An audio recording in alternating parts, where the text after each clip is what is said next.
video.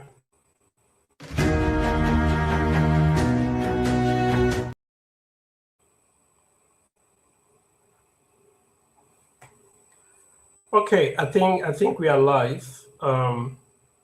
Welcome, guys. I think before we get started, we just wanted to play a very short video for you, and then we can then introduce ourselves and kick off.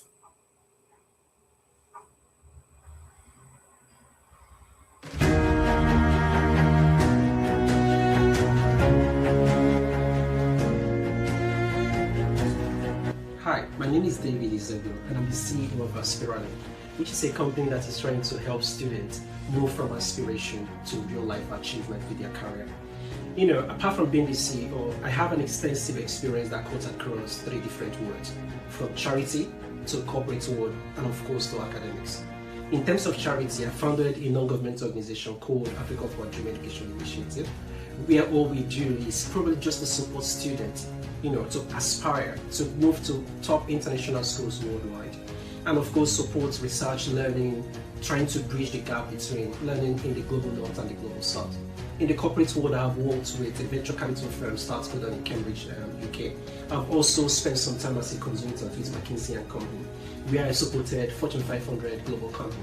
And so when I tell you that I understand what the corporate world is looking for from a student to have a successful career, I think I have an extensive experience in that. And then in terms of academics, I have been a lecturer at University of Nigeria, Nsukka, at Tokyo University in Japan, and I've also supervised undergraduate students at the University of Cambridge.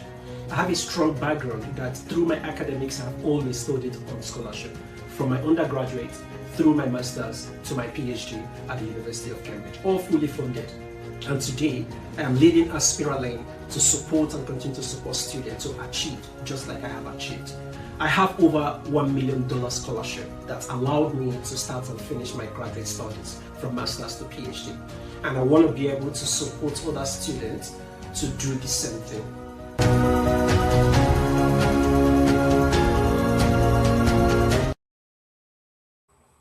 Okay, amazing. Welcome, guys. It's really exciting to be joined today by Dr. Chidinma Okolo, my good friend, all the way from university days. Hello, hello. I think today I'm truly excited to have everyone join us here. This conversation today is going to be particularly special because, unlike many webinars that you are going to be seeing out there, today's webinar is kind of focused not just on scholarship and admission, it's focused on career and among other things.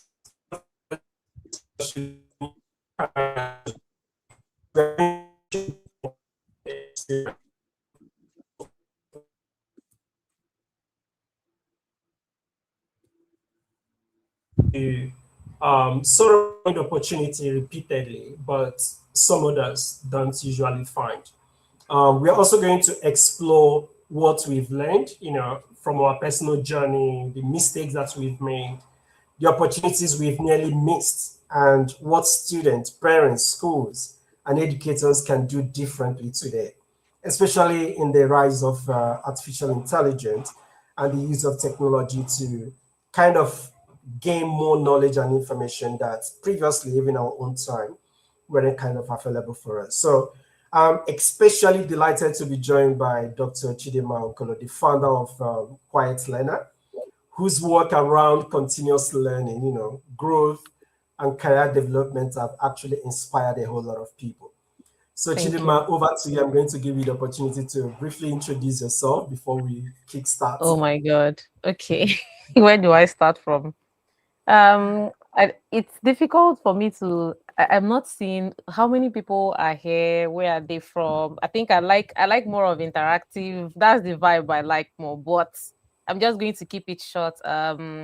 My name is Chidinma Okolo. I studied in Nigeria up until my master's level. So I graduated from the University of Nigeria and Soccer with the first class. That was the best graduating in my Department of Zoology, and I was the best graduating in the Faculty of Biological Sciences, and the third best in the whole university.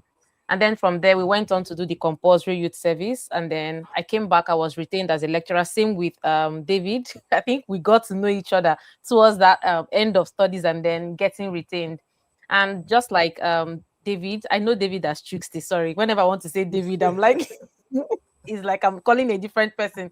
So we all had that desire to live and explore other opportunities outside, because depending on the field you are in, I hope I've not even started the talk now. You might be limited by your geography, right? So that was where our quest started from. We started applying for scholarships. So, like Trixie, my bachelor's was also funded by ExxonMobil. I think I'm the only undergraduate student of zoology to have ever been funded by ExxonMobil. That story is on my YouTube. And then my master's as well was funded by the university because we got this all staff scholarship. I did my master's in UNN in Nigeria. And then from there, after so many applications, I went to New Zealand. I got a scholarship again to do a PhD in cardiovascular physiology.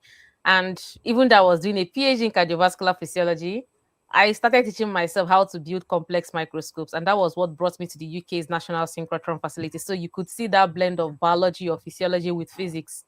And currently now, I am in the space sector. So I think one of the things that stand out, or one of the things that I take along with me, is we should not limit. I'm just passionate about learning. Just tell me anything and I just want to learn it, because I believe that we limit the human mind. We box ourselves to what we can achieve. So I am a quiet lifelong learner. If I tell you the things I read about last year, AI, spy intelligence, like things that are completely different. So one of the things that you would always hear me talking about is just learning. Just be curious enough to challenge what you know. So I'm just a learner, and that reflects in how I founded the Quiet Learner, because I believe that everyone should be learning at every stage of their life. That's me in 4 or 5 minutes. Amazing, amazing. Yeah, I was telling someone that sometimes you can't imagine how much you learn just listening to people talk about themselves, Yeah. right? And sometimes you might be passing through a whole lot and you're not quite sure how to navigate things. Just listening to Mm, someone else tell you about their own story, I you can agree. begin to believe in yourself to say, if Mm, someone have gone y- through this sort of challenges or this sort of experience, yeah. who am I to say that I won't be able to go through this myself? I think that is something very unique about we as human beings. Because I read this book by Jane Egerton Idehen in February, and you'll be wondering, why is someone like her even needing motivation? Everyone has those moments when they are down, and it's someone up there who you look up to that motivates you. Her book was what brought me out of that phase of my life. So yes, please, you never know your story. Like I'm talking here now, I've met some people. Oh my god, 10 years ago you talked to us on campus, or you thought that was what changed my life. We underestimate the Yeah. impact of all these stories. It's like spreading fire, so to say. So, as much as you can, we should always spread positivity, talk about what we went through and how we came out of it, not just wish washing it with grace. No, show people working how it worked and how you came out of it. So, we underestimate that ability that human beings have on each other to pull people out of their dark moments just by storytelling. Yeah. Amazing. Yeah, I completely agree with you. To our listener, you guys might not know this. I think my journey after the university, of let's say from the final year in the university, kind of mirrors Chidinma's one as well. You know, Oh, Chidinma, when he maybe I was didn't even introducing know. himself, she did mention, she was first class, best graduating in her department, best in her faculty, and third best in the university as a Oh my whole. God, don't tell me the And that same was thing, that was exactly the same thing please. I myself also graduated with in my own time, right? Because of course we were the same set, but because I left for You went to Japan, Japan. Yeah. exactly. So when You I went for came back, I had to a year study, and then you now had to exactly. absolutely. Yes. Oh yeah, Yeah. yeah. That was So I why so I I graduated. yeah, Yes, I graduated after the set I was supposed to. So in the set yes. I graduated with, I kind of Mm, ranked exactly the same way you ranked. I was the best in I my see. department, Oh wow. best in Yeah. my faculty, and third best in Don't the tell whole me it's the university exact as same well. CGPA. I don't know your No, I think CGPA, yours was higher. but No, I think your head is on fire. I think yours was higher. Let's not do battle of the GPAs. yeah. Okay. Okay, so why don't we get into it? Um, Chidinma, I think what I wanted us to do today is to share our story, right? And then use those story to create solutions so that our listeners today or folks who will be watching this later on, because it's being recorded on YouTube, Yeah. LinkedIn, and Facebook, depending on where people are joining, people Watching. can always learn from that experience. Not just sharing the obstacles, but also Mm, sharing the success story that we've had. mm, And then we can dig deep into how Aspiralane, which is the organization I'm leading today as the CEO, is using technology to build solutions that our youth across Africa, students, can potentially use to make this journey far more easier than it was during our own time, right? mm. So to get it started, I think the first thing I just wanted to ask you is, do you think that the biggest challenge facing an average Nigerian or even an African student today is lack of intelligence? Do you think that is our biggest challenge? No, If not, no.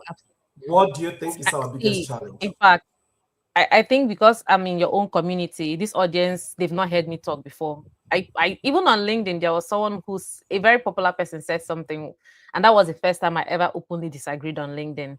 He said that you should not recommend people or use your influence to open doors for people. I'm like, no, opportunity, talent is universal. There's talent everywhere. Oh my goodness, have you seen the talent in the village? Have you seen talent is everywhere? Talent does not respect whether you are in Nigeria. People are talented everywhere. What is scarce are those opportunities. We have this, there's a big divide, a huge divide between how do I put it? The developed countries keep getting more developed, and somehow the deprived regions keep getting more deprived. So I don't believe that people in Nigeria are not talented. I don't think so. I believe somehow I read this book by Tim Marshall, Prisoners of Geography. I do believe that we are prisoners of we are somehow prisoners of the geography we find ourselves in. Yeah. I don't think that people in Nigeria are not talented. That's like opposite antithesis. It's not true. No. Okay, I think we are quite aligned. I don't think we Yeah. are short of talent. No. There are No. talent all over Africa and Nigeria. Everywhere. Yeah. But now the problem is, despite this talent that we've got, Mm, a lot of people find it very difficult to find opportunities that is going to actually make them showcase the talent that they have. And for yeah. me, sometimes I think that if you go back to our upbringing, the way you Mm, were able to navigate your primary education kind of set mm, you up for your secondary education. The way you navigated your secondary education also set you up for your university. The way you navigate your university also kind of set you up for life after your university days. mm. So on that note, I think I wanted us to share some of the experiences that we had. Let's not go as back as primary school. Let's start for somewhere in secondary education. Mm. Between, imagine when you were 14, 15, 16 years of old. What is that one thing that you wish someone had told you earlier? Hmm.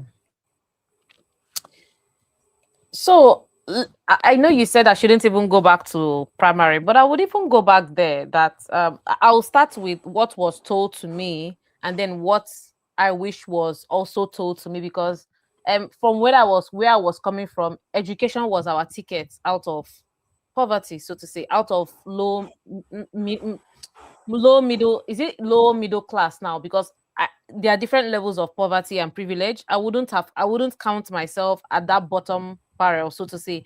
But again, affluence was not in the picture. So there were a lot of things that were said to me, which is read, study, which is something I see that is a bit lacking now. And I'm also trying to do that a lot as a parent because we're in a digital age, so to say. So studying, it was enshrined in us, it was inculcated in us that, see, reading, this is your ticket. Like, okay, education is the future. Okay, you are the leader of tomorrow. This is your time. Make your bed now. So that was really hammered in. It landed very well. It was clear. However, going to secondary and now even on to university, when I was, like you said, 14, or when I was 12, I found out that I did like all subjects. I loved geography, I loved fine arts, I loved music, I loved the arts maybe not as much as I love the sciences, but I did well in all of them. I had that capacity to be able to study. Or so I don't think 16-year-old me who was writing WAEC, SSC, or JAM would have wanted to do 16 subjects. I mean, the 8 or the 9 that we did was already well enough. However, I wish someone did not just tell me you are a science student, like put me in that box of just being a science student, because I did have capacity to tap into all those elements. However, coming to university, we did those GS, general studies courses. I did learn humanities. I did learn philosophy and logic.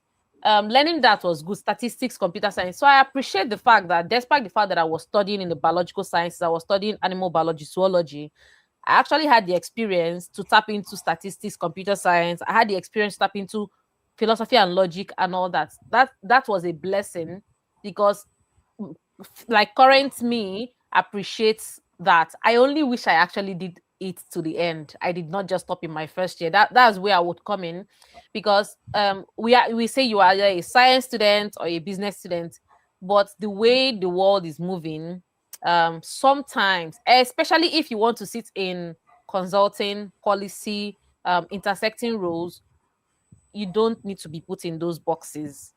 Expertise is good, which is like depth, but also breadth, like special generalist. So we call it a T-shaped career. Some people will not just do that I. Some people are going to do very, very well in T, and I have always been a T. So boxing me as just a science student, I love my biology, I love my physics. I also love business. I love commercial. I love entrepreneurship. I love pushing things to the market. So this is what I would say, that not being exposed to a thoroughly squiggly career path, like embracing it from beginning to the end, I think that's something that I did regret a bit, even though I had exposure to them. I wish it continued to the end.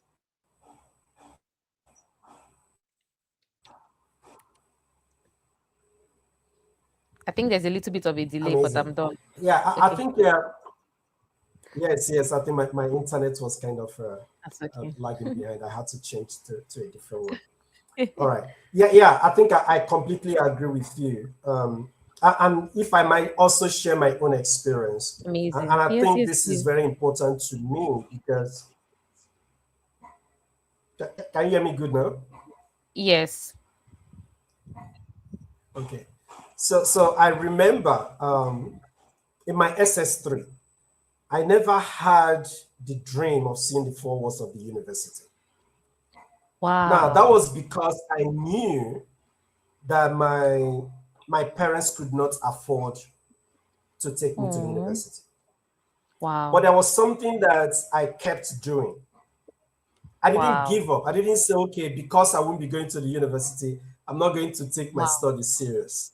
Okay. Wow. So I sort of took my studies serious. I love education, like my WAEC. In fact, in my secondary education, I never had a physics teacher Teacher. from my Wow. SS1 to my SS3. Wow. Okay. But Wow. yet, I made B3 in my physics for my WAEC. Oh, Okay. that's So, insane. Wow. and sometimes people like Wow. ask, like, how did that happen? How? I mean, I made an A1, but B3 is also an A because it's A1, B2, Yes. those are like the Yes, A's. exactly. Okay.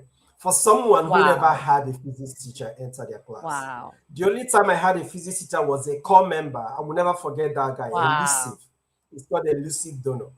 He was in our Wow. school for 6 months. Okay. He wasn't even posted to the school.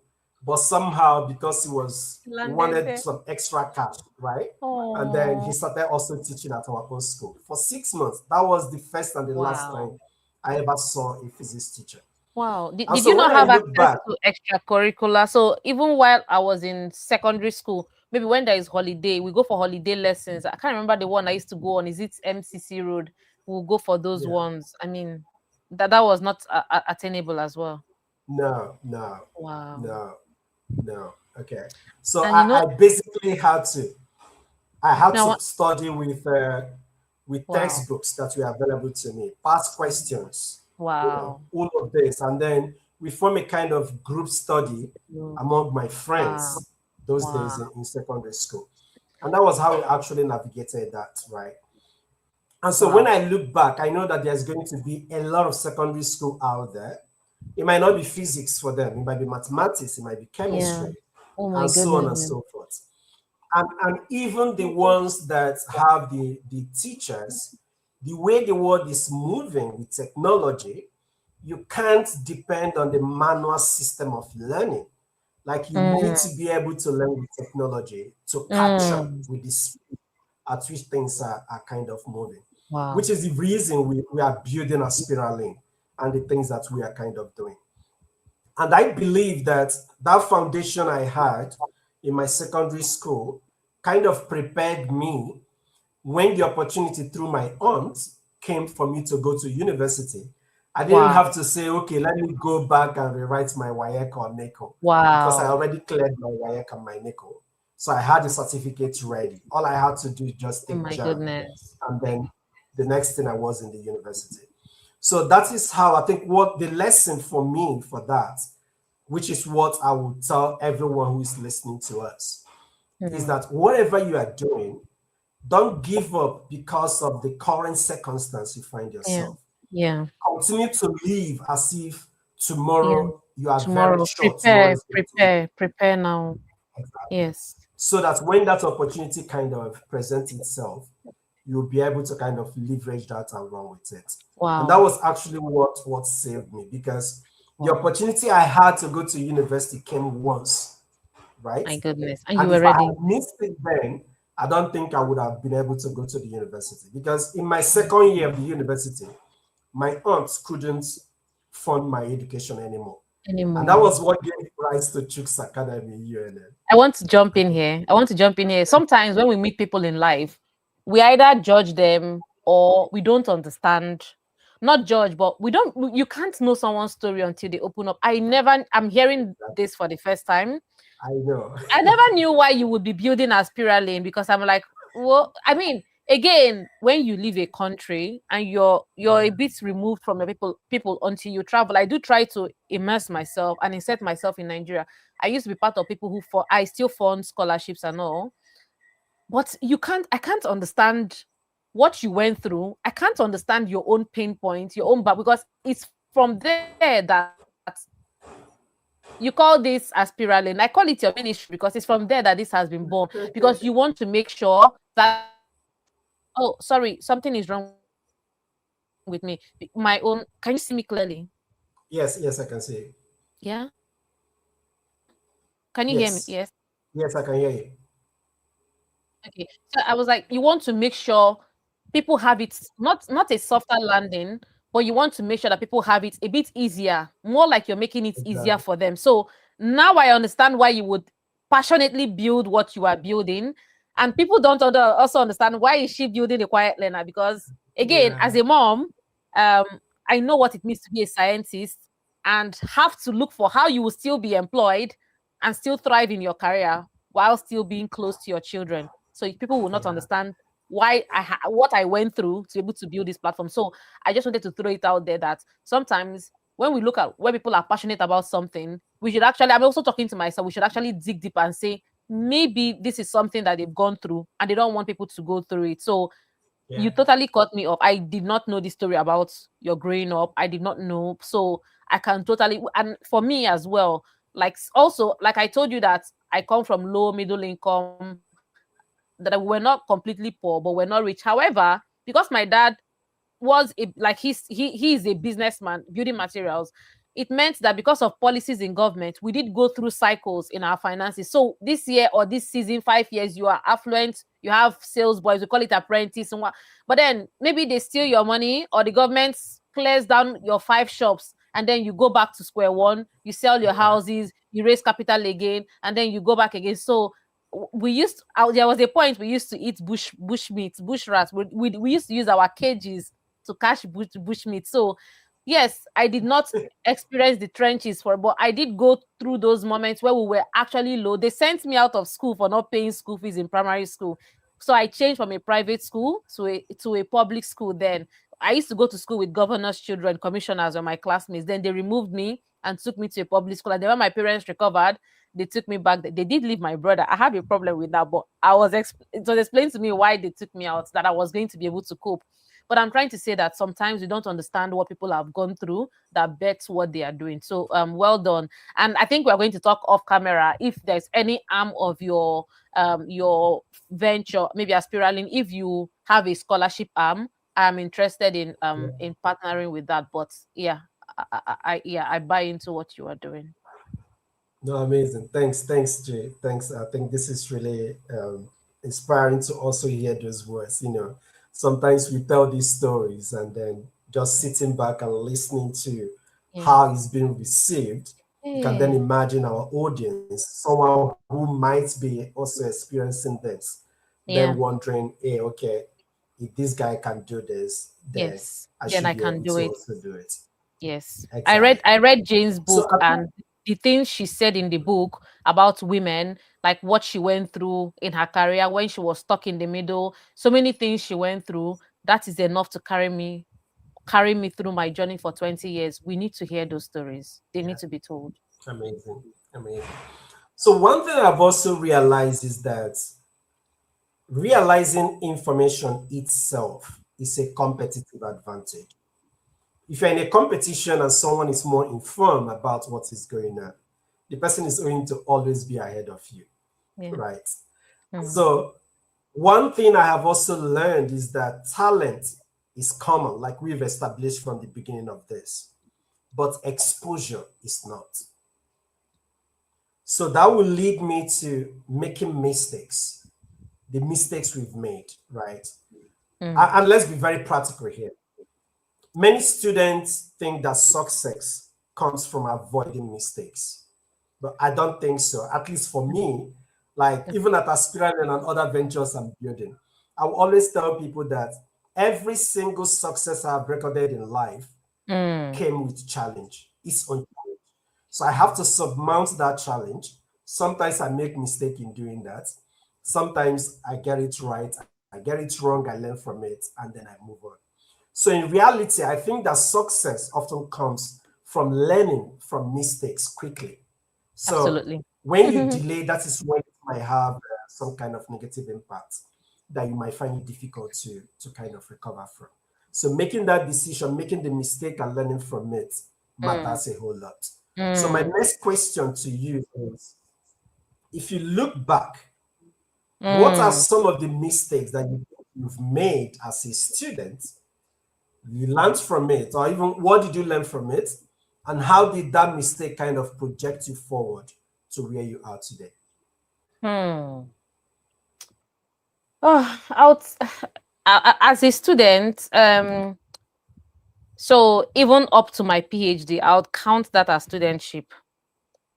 I would say Yes. I like what you said about failing and failing forward. In fact, Stephen Bartlett, I do listen to him every now and then.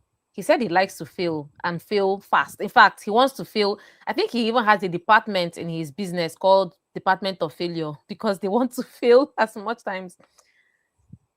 I agree with you. I avoided failure a lot. It was like a badge of shame, so to say, especially back home, because I think we also have a culture back home where you are not allowed, failure is seen differently. Whereas when I came outside, when I left the country, I was encouraged not to hide, not to cover it up. If you fail, no, it's a good thing. That's when you start asking questions. Why did this experiment fail? That's actually why did this happen this way? Why did it go against your hypothesis, not hypothesis and all. So I would say, first of all, that culture of failure, it took me maybe 3 years to be able to rewire and say no. Now I'm open about my failures. I'll even tell you about it and laugh about it. But it took a lot of learning and unlearning to do that. Another thing I'm going to say that I think it's a mistake I made. I would say that maybe when you are in biology, you're doing your master's, PhD, all those 10 years of studying, I did not read outside of my discipline. I mean, apart from spiritual books when I was on campus, I did not read, let's say, psychology books. I did not read so many books, even founder, entrepreneur, everything. I read strictly to text. This is what I'm studying. I think I robbed myself um, some opportunities, like the ability to think creatively, that innovation. Because when you are trying to solve, if you want to be an innovator and you are just reading biology, sometimes you need to go to another discipline or just read out, because it's from there you get the exposure. You have to think differently. If you're submerged in just your problem, a problem you are solving, you don't have that disruptive sort of thinking, so to say. So I was too focused on physiology, biology reading, that I never stepped out to see the world through other lenses. I think that would also affect the way you see the world. I did struggle a lot up until I started reading outside. This happened 3 years ago when I started taking reading, and then I've read like 150 books since then, because it's like I'm trying to make up for the years I did not read that way, and it changes a lot. In fact, the more you read, the more you realize that you don't know, and it's really humbling to get to that point. You're like, oh my god, I wish I knew this 10 years ago. Because so many things that you feel, I feel that in life, maybe whether it be studies or relationship or even businesses. Because how can you be doing business and you don't have that extracurricular thinking? So many of the ventures I went into, and I feel that I realize them now, that books. So in fact, if I have to go back and do those things again, this is why for me, building the quiet learner, people are like, how did this happen? So I'm like, because I now know, I know a lot about marketing, I know about branding, I know about push pull. As a scientist, even in this space, I know about these things now. So even though I'm a scientist, I don't think as maybe the person producing, I'm thinking from the user perspective. This person that is using this thing, how do they want to see this? I'm now thinking as a user, as a customer. I wouldn't have known that if I was just submerged in the space sector or in biology or in physics or in synchrotron. I think, first of all, from the user perspective, and it changes a lot. So reading voraciously, psychology, business books, these are the things that I wish I knew early. Because I have a friend who went straight from PhD to founding his own company, and he's built a multi-million dollar industry now. I interviewed him recently, and I was asking him, how is it that when we were thinking of getting the next job after PhD, you founded a company that you got $1 million VC funding from Techstars, an accelerator, and he told me Yeah. books. And it's true, because when he was reading, they'd be like, what are you reading now? We didn't understand what he was doing. He was the only one who saw his vision. Okay, so I interviewed him recently. If you want, you can go to my channel, The Quiet Learner, you can see that. But Yeah. yeah, I would say one of the mistakes I made was, no, I think it robbed me of that evolution, evolving to the point of maybe being more. But again, it's not too late, right? Whenever you wake up is your morning. In Igbo language, you will say, "Moye tetara woto te." Whenever you wake up is your morning. So whenever, as I've woken up, I've tried to gain more ground, and I'm now spreading the message. Yeah, so I would say reading outside my field. No, you're talking to a cybersecurity person, and you can speak their language, because sometimes we often, one of the things I would say is education is good. Education is really good, and your education should transform your life. It should transform your wealth, your health, every aspect of your life. Okay, so what's the point of, I used to be angry, oh my god, I have a PhD, why am I so poor? Getting education is good, but it's not the end. It's just the ticket. You're just starting. It's just like an entry level. What are you going to make of it? And that's where that innovation comes in, commercializing ideas. So yeah, if I had known earlier enough that education is good, but it can only get me to a certain point, to an extent. Even if I have all those ideas, knowing my customer, the market, everything, that those things were important. So I would say holistic learning. That's how I'll put it. Amazing. So I think I quite agree with you. You can't imagine how much you learn from. There are two things I usually tell people. You can't imagine how much you learn from. One is traveling. Oh my Two is reading. god. I have All a right. playlist on my channel, Learning Through Travel. Okay. So it's really good to see that that you've actually gotten a hang of it from the reading perspective, and imagine what you know today, and if you've started then to read, like you just Yeah. mentioned. I have a But I'm question just here. wondering. Sorry. Yes, Sorry, I can see a question pop up on my screen from Success yes, Academy. Can I just answer it? So, yes, how do yes. you Go ahead. combine voracious appetite with reading to deepen your expertise in your discipline? So, I think for instance, you're in school. I don't know where this person, if this person is in undergraduate or postgraduate. I would say it depends on where you are. If you are in school and getting good grades, for instance, you have to put first things first, right? If you're an undergraduate, please don't go and carry 100 books of, let's say, I don't know how to put it. Yeah, that's priority, right? There's something that brought you there. You were sent to school to read, pass, get good grades. However, you should lead a balanced life. Those club activities, those, let's say you're in this club, what zero tree club, maybe you are in some, a holistic life, but prioritize that thing. You need to be an expert in chemistry at that point while still doing your drama or anything that adds flair to it. So at any point you are, just don't tilt 100%. Oh, I'm just studying zoology and that's it. No, have that appetite that maybe before you're about to sleep, pick up a book. After you finish studying, pick up a book, 1 hour or 30 minutes, learn it. Podcasts while you are online. Don't just, you mustn't even, that's another thing, you mustn't even have a physical book to read. Most of my readings have been through audiobooks. So while people are scrolling on Instagram, I'm listening to books. Okay, you listen to books. You can, if you're passionate about that knowledge, your thirst for knowledge, you would make it work. So hone depth is very important. Biology, you can't catch me unawares. I know my biology to the T's. I know my physics to the T's. I'm in the space sector now and I'm learning space, satellite, and all. However, I still read around. Okay, I'm not going to be an expert in satellite technology. It's not, but I have to understand the project I'm delivering, so to say.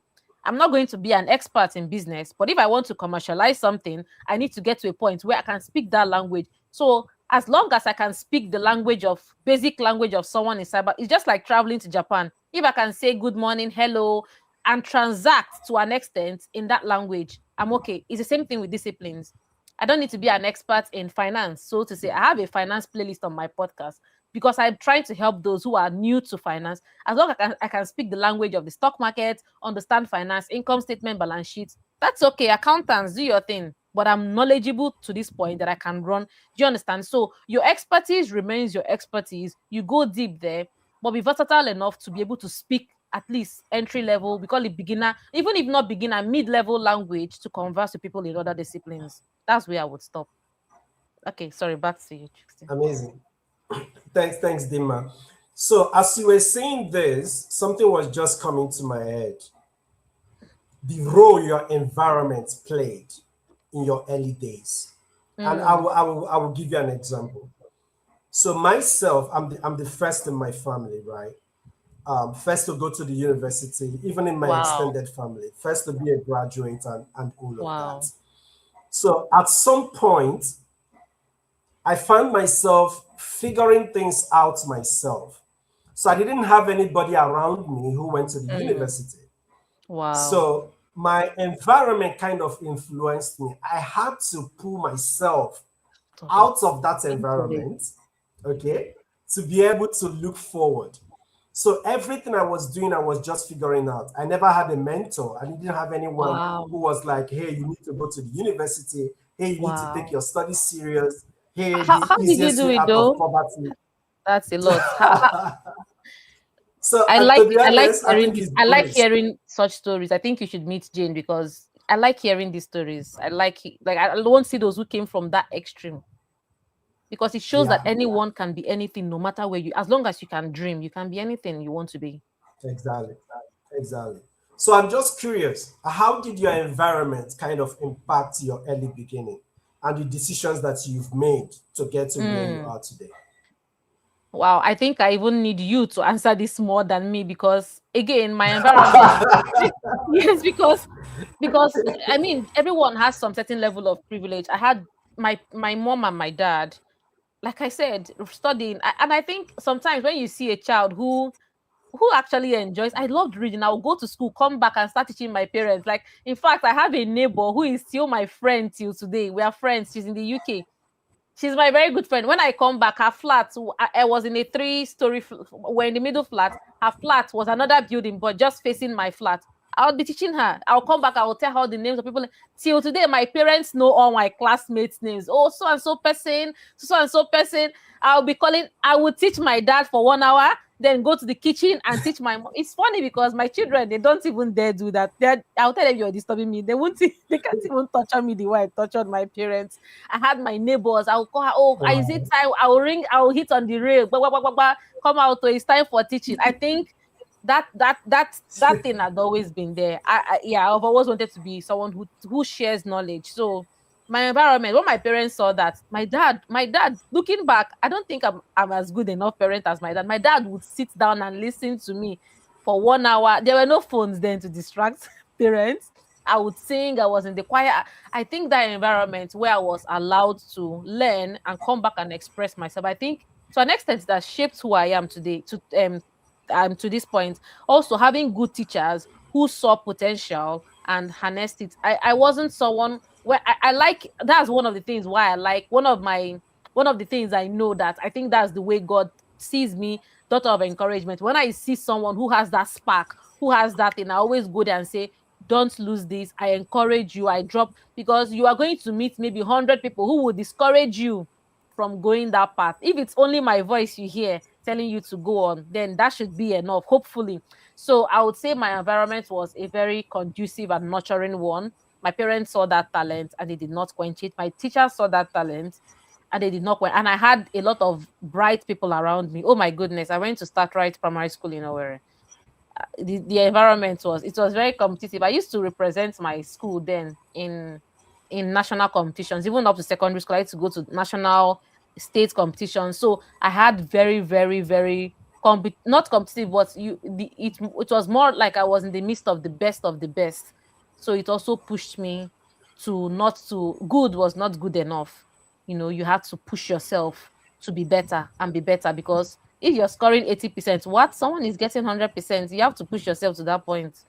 So that environment, one, having that nurturing base at home, having teachers who identify talent and harnessed it, and then being in the midst of people who were actually the best of the best, I think it pushed me to continuously strive for knowledge. So, but I understand that this Yeah. is not everyone's experience.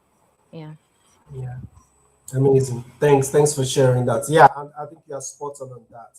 Experience varies, right? Like mine is like on the extreme end of what you just said Wow. now, right? Yes. And Yes. when You I are. look back, I think I can see a lot of opportunities that I sort of missed Oh because of wow. my environment. And in fact, let me tell you, when I got the scholarship to go to Japan after my first year, to be honest, I was able to do that just because my CGPA kind of brought me forward in UNN to participate. Not because I outrightly reached out and researched about the program and then got it. Oh, So I I never see. knew that I could actually find a scholarship that I could use to sponsor my undergraduate education. I never knew such Wow. opportunity existed. Even Existed. ordinary PTDF scholarship, to be honest, I never knew PTDF scholarship existed. All right. Wow. So it was that bad. And that is Why though? Was it because because of of, where you came from or people you surrounded yourself with? I think it's because I don't know anyone who knows about PTDF.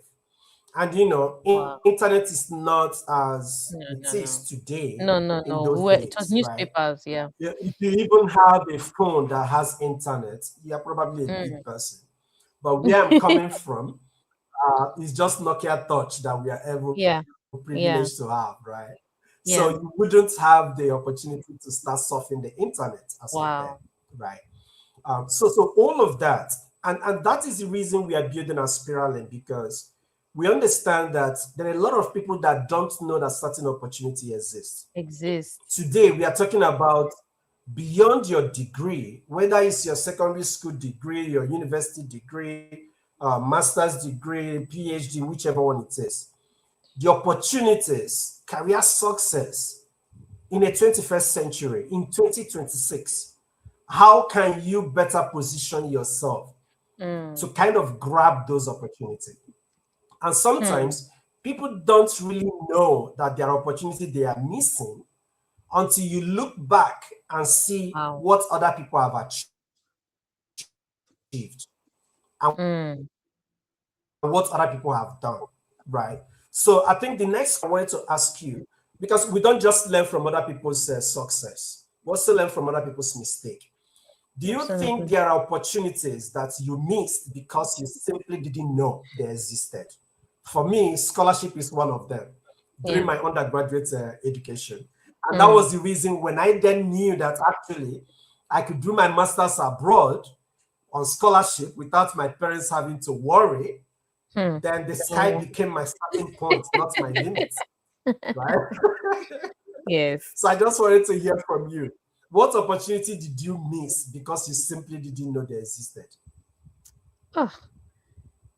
This, I don't know how to put it. I might be one of the people that may not have, that will tell you that, to the best of my knowledge, there was no let me explain. So I've always been this person that is curious, aka scientist. Like, I'm curious. I'm always inquisitive. So my answer would be no, and I will explain. When I was in second year in university, I was not even in the departments that would normally get ExxonMobil scholarship or anything, or all those oil company scholarship. Not both Shell, Chevron. There were a lot of them. MTNN scholarship. I wasn't in those departments. However, I had friends, I had roommates, and then they would come back. Oh, they've advertised for this. So I'm like, okay, give me that newspaper. Let me even see. I would look.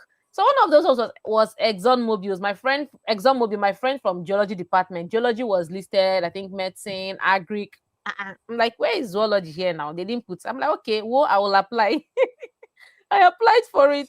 I sent my application there because they wrote there, if you feel you are still qualified. I said, okay, I mean, I'm qualified, because they wrote A1, Z3 A1s in WAEC. I'm like, I had 7 A1s. Okay, I'm applying. So I sent my application via mail. We used to write it. You write your letter, write it, fill the form, print it, and post. So I'm telling these stories now so that people would understand that you have your phone on your hand. Yeah. Guy, babe, there is no excuse. You have data. Put No, it to good use. Oh. I I'm sent my telling you. scholarship application. Shortlisting came out on newspaper, right? Okay. Shortlisting. My name was not there. But of course, you're not in those departments. You're in zoology, Chidinma. Why would they shortlist you? They did not shortlist me. So I'm like, okay, my good friend again showed me shortlisted. She was shortlisted. And then me, I'm very patient. This is one bonus I'm going to give to you. Always read to the end. I don't know. I just have this habit of, if there is something, before I throw it away or before I close it, I try to get to the end, the bottom. I don't know where that habit came from. They said if you want to hide something from a black man, hide it in a paper. It's not me. Yeah. So I got to the end because I was like, you people safe. You would not put my name. Maybe because my name was not there. I was just scrolling. I got to the end. Bam. They said, if your name is not here and you are still suitably qualified, come for the interview. I'm like, okay, now we are going there. Wow. The exam was in Concord Hotel. Back then, we used to live in World Bank in Nigeria. So it was just behind my house. I'm like, behind my house, Concord. I will just Yeah. trek now. Okay, let's go there. So we're on this, is it Nuga game or ASU? I don't know the strike. Either Nuga game Yeah. Nuga holiday or one of those 6 months. I was at home. The exam date. In fact, they didn't even shortlist me. That was not even the thing, Seb. The thing was that my certificate was back on campus in Enugu, in UNN, and the exam was in 1 week time. I told my friend, this same friend, oh yeah, my room was locked, because they were painting for, like, you have to jump in. She jumped into my room through the window, got my certificates, and brought them back. I'm like, okay, thank you. I carried this the next day, went to Concord. Wow. I stood on the queue for 6 good hours because they had to accredit medicine students, everyone that was shortlisted, agric students, all of them entered. Chidinma was patient. I stayed on the queue. I waited and waited. Because the hall was not so big, there were more than 6,000 people there, if not. So people would enter, maybe batch of 100. They will write, go out. They'll give them their stipends, give them food. They would go. So that batch by batch flow. They finished accrediting, and right then I said, okay, now it's time for those who were not shortlisted. Oh yeah, come forward and make your case. So actually, why they made that allowance was because of people who studied medicine or who were studying medicine or agric or engineering, those eligible departments, some of them might not have seen the advert because the advert was open for maybe 1 month, right? Or like the application window, and then the shortlisting came out. So just in case, so ExxonMobil, they're kind. Just in case you did not see the advert, but you are still in those departments, that's what they meant. And you have how many A1s? Oh yeah, come. Me, I saw the advert, but if people say I'm still qualified, in my head, Chidinma is qualified. So I waited. They were like, your department. So they checked date of birth. You're in the correct age. WAEC. Oh my God, 7 A1s, 1 B2, 1 B3. Check. You have admission? Oh, which department? Zoology. They were like, it's not in the eligible. I say it's a lie. It's eligible. I told them, I asked them a very simple question. Agric is in the eligible departments. They said yes. I said, why? Because it's agriculture. I said, okay. I told them in zoology, we study fisheries, we study entomology, we study parasitology. I started listing the 4 branches of zoology. I said, fisheries, agric. They said yes. I said, why can I not enter?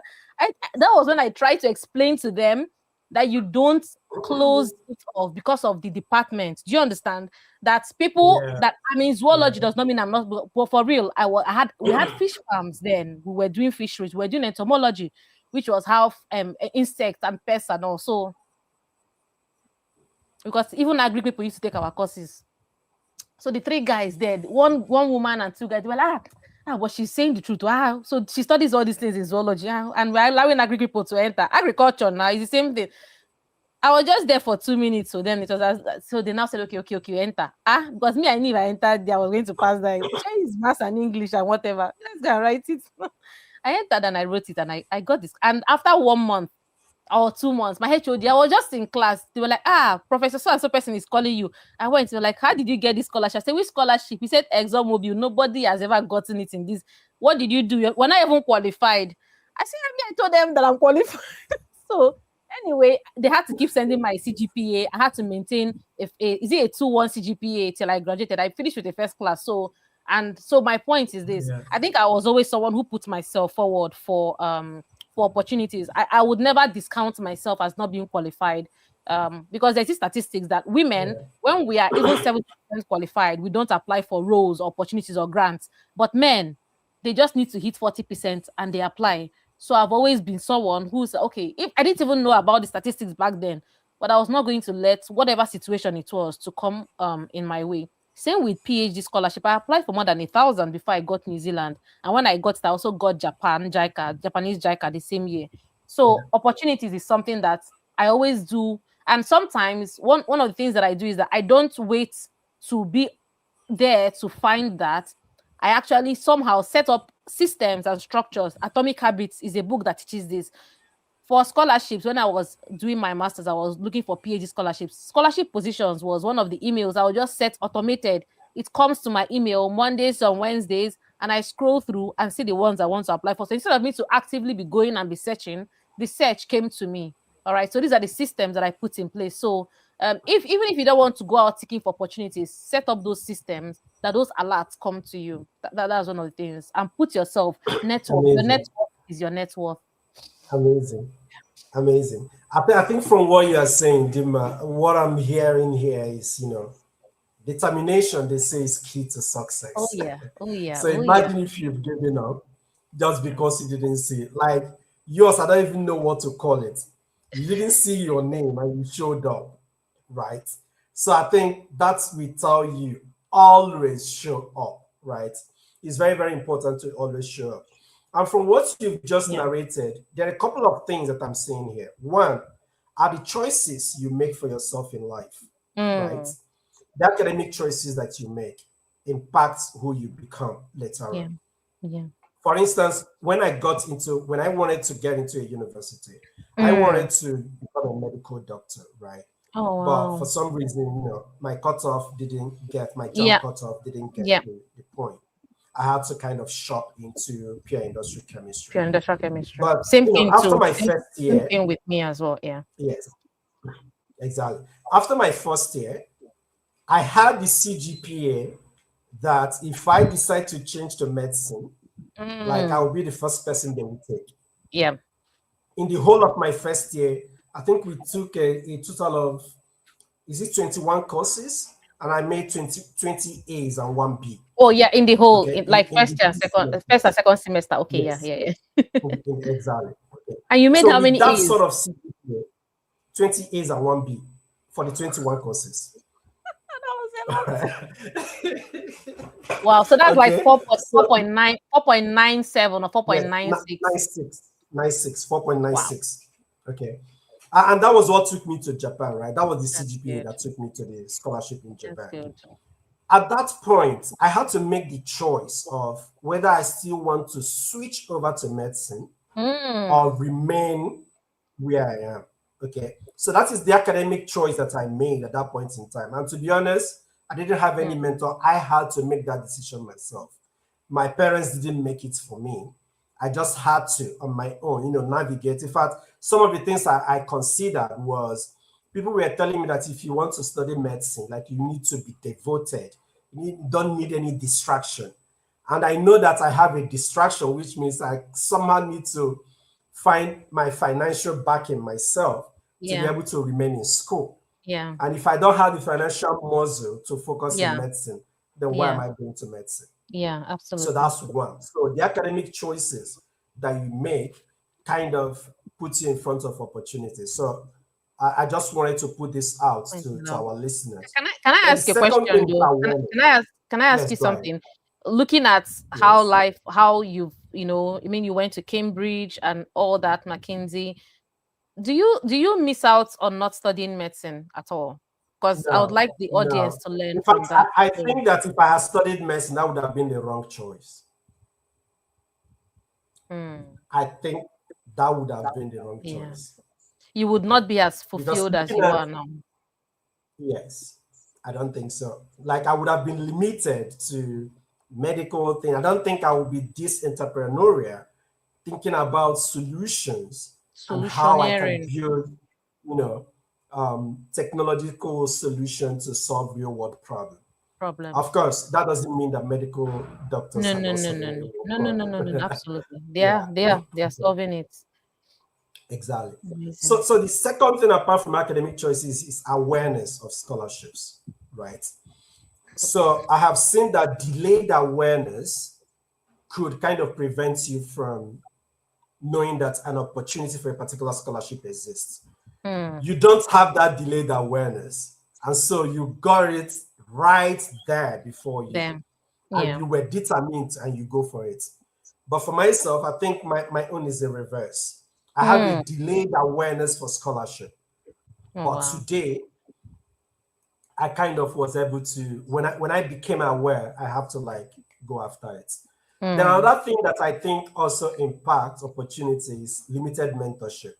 So I don't know if you have mentors, but I have seen people who I personally have mentored through Africa for a Dream Education Initiative, the foundation Yeah. I founded, Hmm. and how that have made a difference.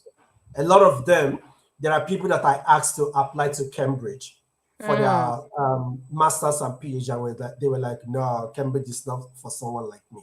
But today they have Oh, fully funded a scholarship oh, doing their wow. PhD at Cambridge. Okay, so that is what mentorship can actually give to you. Hmm. And that Hmm. is why, for instance, at Aspiralane, we have a product that we call Mentor Connect. That's something that Amazing. allows mentors to kind of get matched with students that That's good. they can mentor and support, right? Whether it's career mentorship, whether it's academic mentorship, you'll be able to find folks to kind of help you there.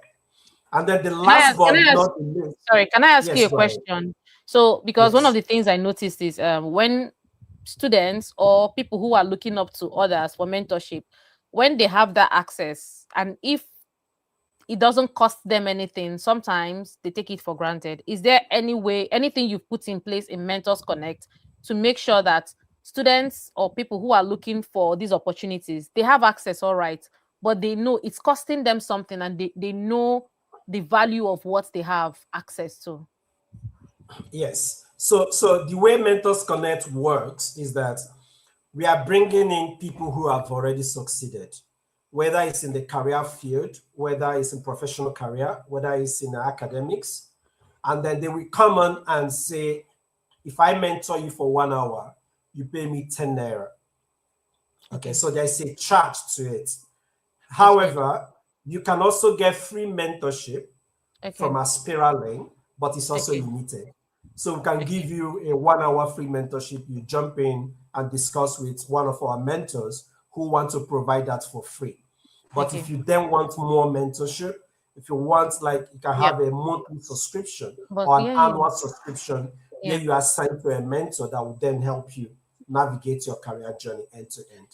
Why I'm saying this is because maybe the students who are watching will not understand. I am all for free access to, which is why things like YouTube or LinkedIn, they exist. But when you want to have close-up access to people who are successful, I think people there should be, it should not that it should cost you your arm and your food, but you should know that ordinarily you might not have that access. Because even myself, I pay for access. Even now, I know what I do to have access to maybe people in power, people who have succeeded, like politicians. I pay, and you have to respect that access, because somehow if you go there and don't do well, you are also closing the door for those who are to come. So I always like it to be that even if it doesn't cost you money, just let it cost you something, so you know the value of what you have access to. Yeah, I agree. Because again, the folks that we bring on the platform to provide this mentorship are, majority of them are not even in Nigeria. We try to bring Africans so that those who are coming on board can see that if this person is a Nigerian and the person has succeeded, now they're in the US, in UK, Canada, they are CEOs somewhere, they are professors, they are postdoc, whatever, then you yourself can actually kind of succeed. Then the last about this opportunity, we are looking at mistakes and things that can limit you to kind of grab the opportunity that you need to. I think the last is lack of structured career planning. And at Aspiralane, we also have a product that kind of helps students provide that. It's called Atlas, right? And basically what Atlas does for you, there are 4 phases of that Atlas. It turns your uncertainty into a clear academic and career pathway. From helping you with discover your career, you take some assessments that shows you your key strengths and weaknesses and how to kind of build on your strengths. And someone with strengths, what kind of career would you kind of succeed in? What are the things that you like doing? And then matching that to how you can build a successful career. So the platform Atlas is able to help you kind of improve your academic qualification. If you're a first-class person, like it can guide you to do some independent research, some accreditation. Because these days I was telling people, a lot of people make first class. So that it's not a new thing to tell someone you make first class. There are lots of people out there with first class, but you need to stand out and then be able to differentiate yourself from the crowd. Then Atlas also kind of help you to enrich your professional portfolio with things like internship. Through Atlas, you can get internship with some companies that we already partner with on the platform, among other things. And if you want to move from one career, your academic career, let's say from secondary education to university, or from university to master's, or master's to PhD, you can actually use Atlas to kind of guide yourself in terms of which school you select, where to find scholarship, your application. So the AI we have on Atlas can also prepare you for scholarship interviews, right? So those are the things that we built into Atlas. So it's an education ecosystem, so to say. You can start there and map your whole journey. Exactly, end to end, right?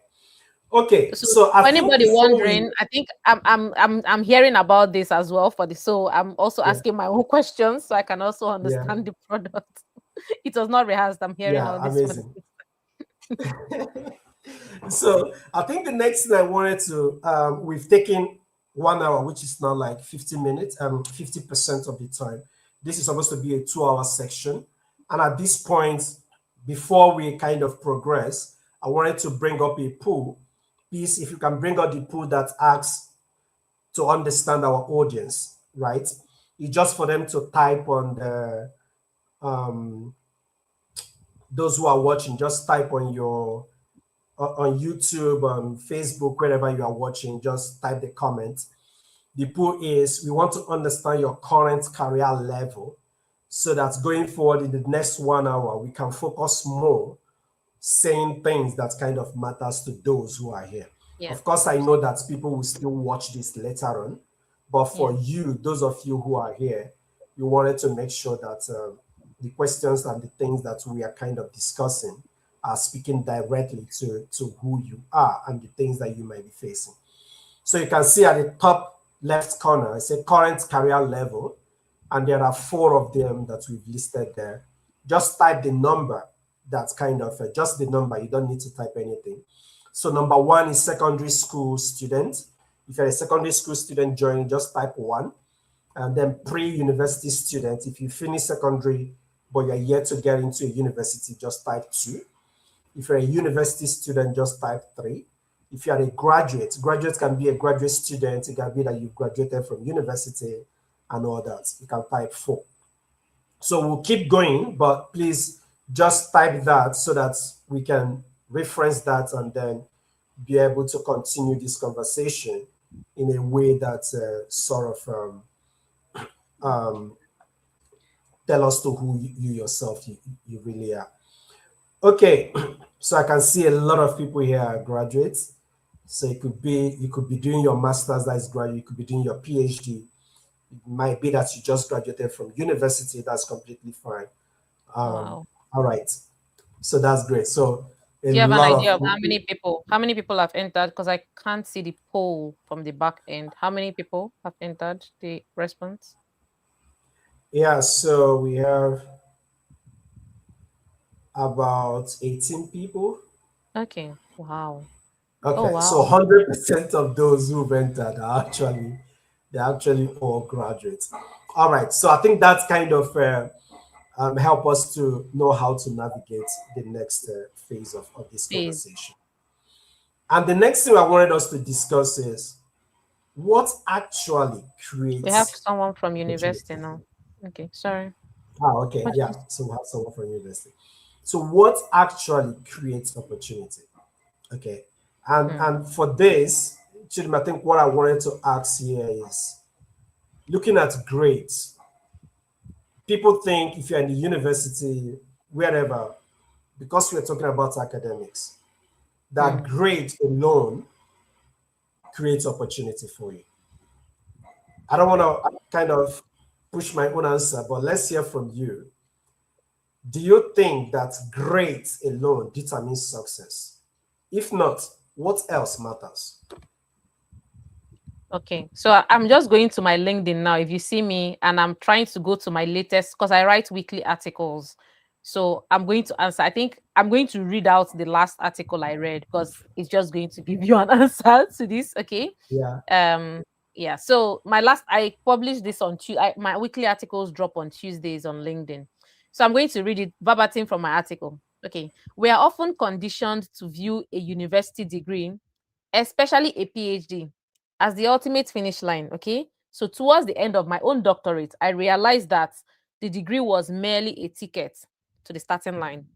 Going beyond that degree, which is what we are talking about now, going beyond the degree, it actually means understanding that your formal education is just the scaffolding, like the external structure for those in engineering or building. That's just the external structure.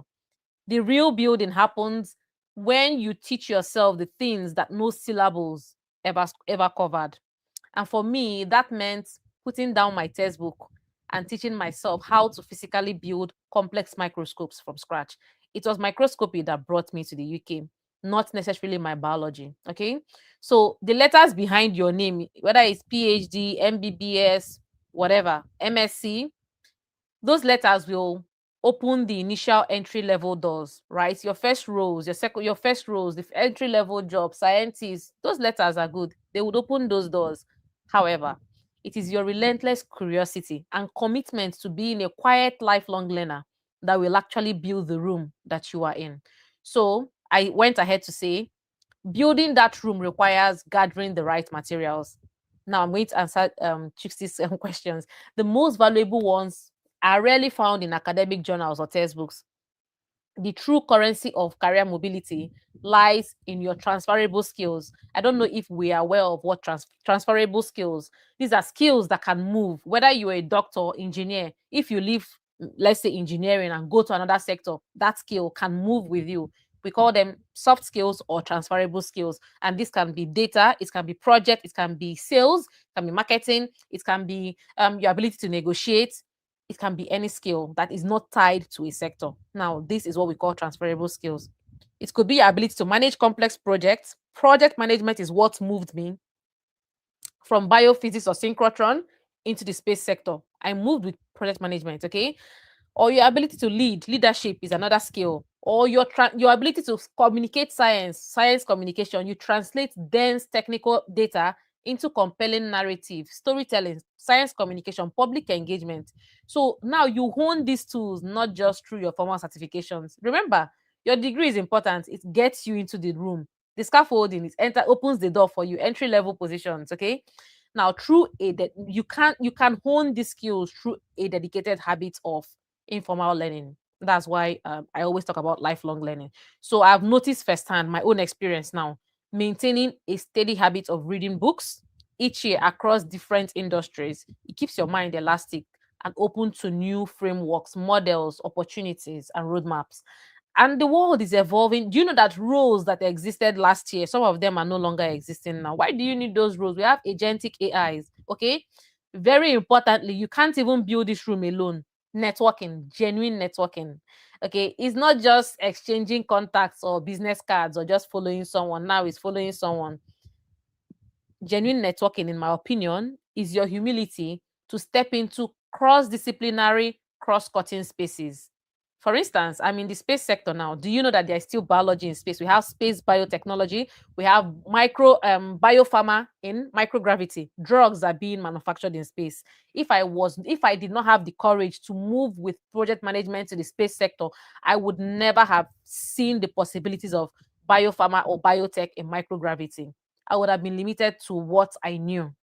So you have to step into cross-cutting spaces. Sometimes you take a step of faith. It doesn't always have to align to me. Or you must not always find the connection. Sometimes take a risk. And that's why in my podcast with Jane Egerton, the current CEO and MD of Nicomsat and former head of sales in Meta, she said you have to have a certain level or degree of risk appetite. Okay. You step into those spaces and you strike up a conversation with stranger. For example, on LinkedIn, ask questions, learn. And for once, you admit that even though you are an expert, you have a PhD, you're a doctor, admit that you are a novice and you have that appetite and willingness to learn. So, in my opinion, when you combine a quiet dedication to continuous reading, agility to pivot your skills, and a diverse network. When I mean network, it's not just Nigerians, no, across all countries, Nigeria, US, Canada, and not just that is Nigerians in Canada, every race, every nationality, white, black, Asian, everything. Okay, not just different countries and then you're still in biology. No, different sectors. Those in building, construction, fire, management, finance, science, even in that science, different sectors, engineering, you network with them. And very importantly, we neglect this a lot. We always look up to going up. We overlook peer mentorship. I'm looking at David now. David is also a mentor to me. If I want to build something tomorrow, I'm going to go to him. I have a lot of peers who have done well. So let's not just look at looking up. We should look at that sort of mentorship, senior level, peer mentorship, and also those that are below us in seniority level. I learned data analysis from my juniors. Gen Z taught me data, taught me a lot of things that I know about data analysis. So you should be willing to learn from all levels of seniority and network with them. All right. So and you stop waiting for the next logical linear step and you start engineering your own squiggly career for. So I read the article I wrote recently and I added some things, but yeah, that's my answer to that question. That no, it's not just your degree. Beyond that, there's a lot. So many levels are unlocked by different keys. Some levels is who you know, networking. Some levels is your education. Some levels is your skills, what you can do. Yeah. Amazing. As you were saying this, I just remembered the last interview I granted at the University of Cambridge when I graduated. When I was interviewed, there was a question I was asked. He said, my interviewer said, when you look back, what will you say is the highlight of your experience at Cambridge? And the way she reacted when I gave my answer made me feel like she was expecting I would say the amazing science there. Because I did study something on quantum computing, right? But I told her that the highlight was the network of people I met at Cambridge. Oh my You know, goodness, networking. network Do of you know people. that I know this person? I'm David. I know him. He can Yes. do this. It can Yeah. give you $1 million contracts. I That's am what's your telling certificate? you. Cannot give you. I know Okay. David. Hey, that I know you. So Yes. network is a lot. It's your And network. back to what Yeah. you said, what you studied, and it's funny that you are saying this. When I was in Japan during my undergraduate days and masters, there was something I learned in Japan. A Japanese company doesn't hire you unless it's a professional study, something that has to do with, let's say, medicine and surgery, others kind of like lawyers or that. When a Japanese company is hiring you, they're not hiring you because you studied agriculture or you studied philosophy. No, because they believe that the university prepares you to adapt to circumstances. So when you come into a company, you come in as a cohort, and then they teach all of you the same thing, and then ask you to go and do what they've taught you. They believe the university prepares you to be able to listen to someone teach you something, and then you go ahead independently and deliver on that. So that was where I learned that. So don't tie yourself to whatever you've studied. And I've mentored a lot of students who come in and they tell me, I feel like my first degree was a mistake. I feel like I chose the wrong thing. And now I'm trying to move into this, but I don't I think it's studied possible. zoology, guys. I studied Exactly, right? zoology. And you're not doing I studied anything related to zoology. zoology I've today, done it. I've done right? it. I did zoology. My master's was physiology, and then Yeah. cardiovascular physiology for my PhD. And then I Hmm. got to a synchrotron. You know what a synchrotron is? It's like Yeah. Japan has a synchrotron spring. Exactly. It's the biggest Yes. in the Yes. world. Yeah. Hmm. And I'm in space now. Okay. Please don't So limit so that yourself. is it. I have a video. That is I it. spoke in King's College on mothers on modern Mhm. study. I spoke in King's College to UK space students for the exploration and development of space. UK said, and I gave my Yeah. story there from zoology to space. It's on my YouTube again. You can listen to Yeah. my story. Don't limit yourself from Exactly. whatever you study because yes, it's just an entry level ticket.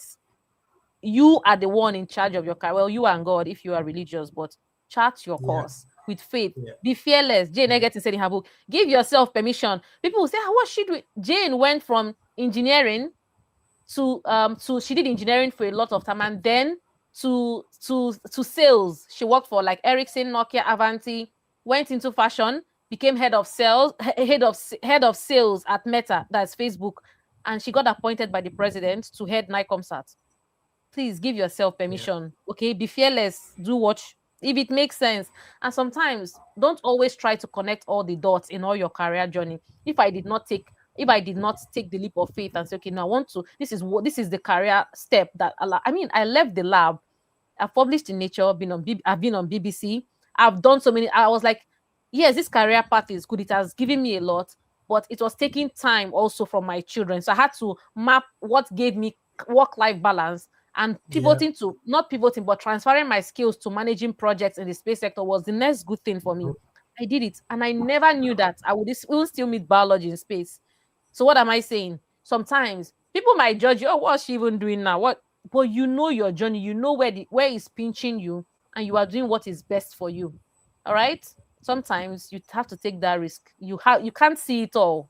Sometimes you need to just take that step of faith. Amazing. Thanks for sharing. Thanks for sharing, Jay. Okay, so that would take me to the next segment of this conversation. I'm here. What I wanted us to focus on is what we could do differently today, looking backwards. And because most of the people here are either university students or graduates, I wanted us to discuss around that. So if you look back during your university days and immediately you graduated, I wanted us to focus on that. So imagine that that is where we are today, living in Africa. Okay. Don't think that you are in the UK or US. You are living in Africa in the days of your undergraduate, in the days of just being graduated, and then maybe graduate assistant, whichever one it is at UNN. With all the knowledge that you have today, what would you do differently? Hmm. So if I go back to, let's say, 15 years, oh my God, I hustled though. I don't even know if there's anything I didn't do back then, but I hustled. Because, I back then in UN. So are you going back to undergraduate or after graduating? Yeah, both. Both. Undergraduate, from undergraduate to after graduating. What will you do differently? And maybe I can guide you in terms Okay, of where I please want guide you to me, please focus. do. I Yeah. want you to focus on what kind of skill set Yes, sir. would you want to acquire, Mm, right? okay. What kind Yeah. of opportunity would you pursue? It might be the same set of opportunity. That's also Yeah. fine. Okay. What will Yeah. you take as your first priority? What might be Okay. your first priority those days might not be your priority right now. But Yeah. so in hindsight, looking backwards, if you can focus on those three things, what skills will you build? What opportunity will you pursue? What will you spend your time doing? What will be your first priority? Um, And given maybe how there's a fourth one. What will you stop doing? okay. Okay. So looking back now, I would say that if I could go back, one of the things I would do is to start thinking very innovative, not just research, but that's and so what? And so what? Who cares? Like asking that, being bold enough to think beyond, let's say, hunger or my immediate needs to say, okay, yes. Because I think for a while, our priority was to escape poverty, so to say. You wanted that better future, a place that could harness all your skills. So I would say if I had gone back, I think we've lost David on the call. Can I continue, please? While he comes back, can I keep answering the question he asked me?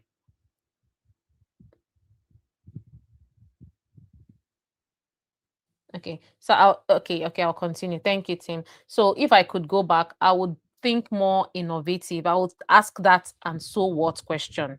I would dare to step forward and say, okay, yes, I'm doing this research, but who needs it? Where is the market?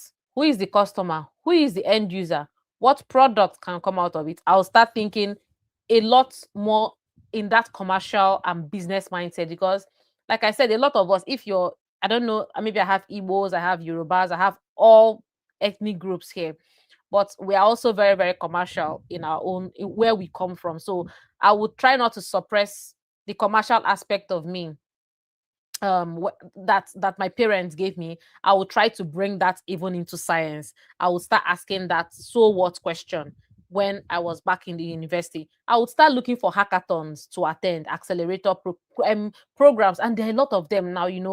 Meta has there's so many hubs in Nigeria, tech hub, this one hub, this one accelerator. I would look out for them beyond the traditional I will look out for those accelerators and hackathons that push me beyond just thinking about research and academia to actual products that come out of what I'm doing. Okay. So that would mean maybe delaying gratification for a lot of things. It might mean for some people, it might mean sacrificing maybe some comfort. It might mean pushing academia a bit forward I'm focusing on commercialization. So it might mean a lot of things for different people, but I think that might be if I could go back, because what I've seen is that yes, I've done my master's, my PhD, but all roads are still leading me back to commercialization.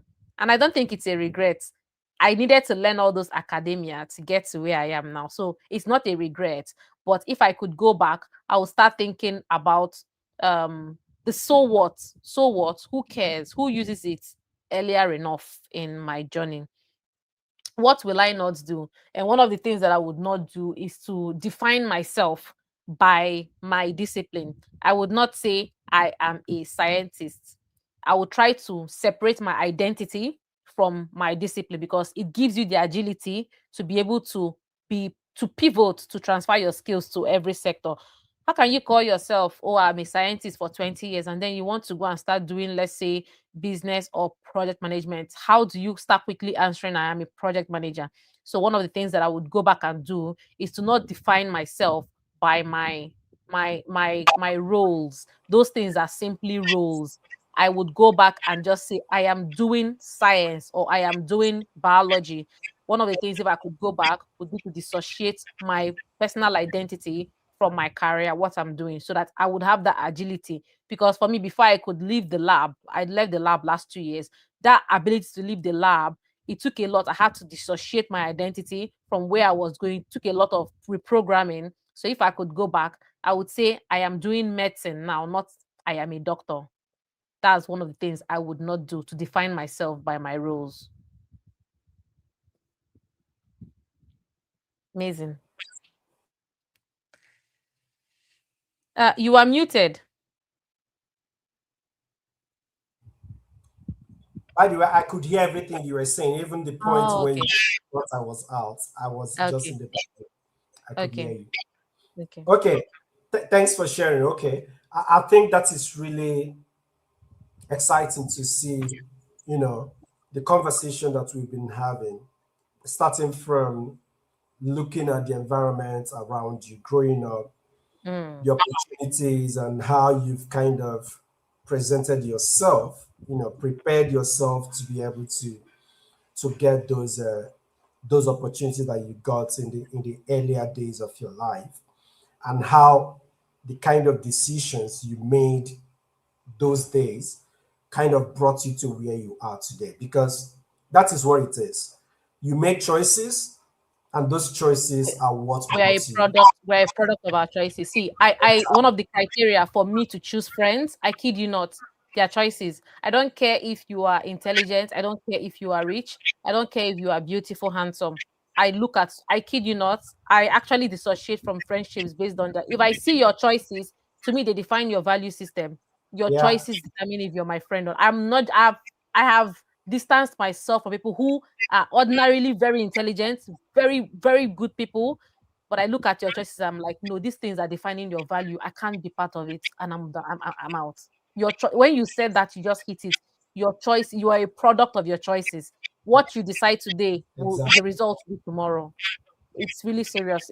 I want anyone listening to latch on to what David said. You are a product of your choices. Before you make that choice, know that your tomorrow is a product of that decision you're making today. Amazing. So as we are having this, I continue to reflect on the conversation we've been having, and I realized something really. Almost every challenge we've discussed comes down to the same issue. It's not lack of talent. We've established that. Talents are there. There's talent It's not everywhere. lack of ambition. People have ambition, but you need to kind of match that ambition with action. I don't even think that sometimes it's even lack of effort, because like I have employees that it just reminded me last week. I told one of my employees, when I asked you to do something and you failed to do it, don't tell me you did your Mm, best. What you're just telling me mm. is that your best is not enough. So I'm not looking Oh, for David, someone to come and do their best. I'm looking for someone to come and get the job done, right? done. So when you're doing something, of course you're putting in effort, but you need to find a smarter way of getting things done. Gone are those days when they say work hard. But these days, I tell Mm, people work hard and work smart. You need to yes. combine both to be Let successful. me add, let me add to what you said. So, I mean, I was talking to one of the sub-Saharan African leaders on my podcast. So, there's a saying: in your 20s, you work hard. Ha, work hard though. In your 30s, you work smart. Nice. In your 40s, you work how you want. In your 50s, you work if you want. And in your 60s, you work when you want. Something like that. But yeah, hard work, should transition to smart work. At least Yeah, what? Yes, I agree with you. amazing. So I think on this note, this is the reason we actually built Aspiralane. And Aspiralane is like end to end from your academic to your professional journey. Like it's something that we've built about 13 different products. So what that means, of course, it doesn't mean that every student will have to use 13 products. At every level, every stage of your academic and professional journey, there is a tool that we've built for you. If you're a secondary school student, we've got something for you. If you're a university student, including even a tutor AI, something that helps you with your scholarship, among other things. So there are a whole lot of things that we've built, and we can take them one after the other, just a few one of them. The first is like the tutor AI. Our tutor AI is built in such a way that you have your notes. It could be a PDF, it could even be a picture of your handwritten notes, whatever it is. You upload it to the platform. The platform is able to explain it to you in a way that your lecturers or your teachers would not even explain it. And Mm. then we go ahead and then look at those things that you've uploaded and tell you possible exam questions that anyone who is a teacher that is teaching you those topic Wow. will likely kind of ask you. Then if you make a mistake and upload past question for that particular subject, then the accuracy of determining what your next question, exam question will be, kind of jumps all the way towards 90%. So what Wow. that means is when you use the tutor AI to prep for your exam, you are likely going to be seeing some of the questions that it has kind of shown you when you uploaded your materials and your past question. Some of the questions that will definitely come out in your exam. All right. And then it doesn't just give you, it gives you that and it gives you the answer. You can also prepare yourself with it. So that's one Okay. of the things that we've kind of built. Another thing that we've also built is for students who don't have clarity about their career. Ooh. Okay, before I talk about career launch, maybe I should talk about Exam Forge.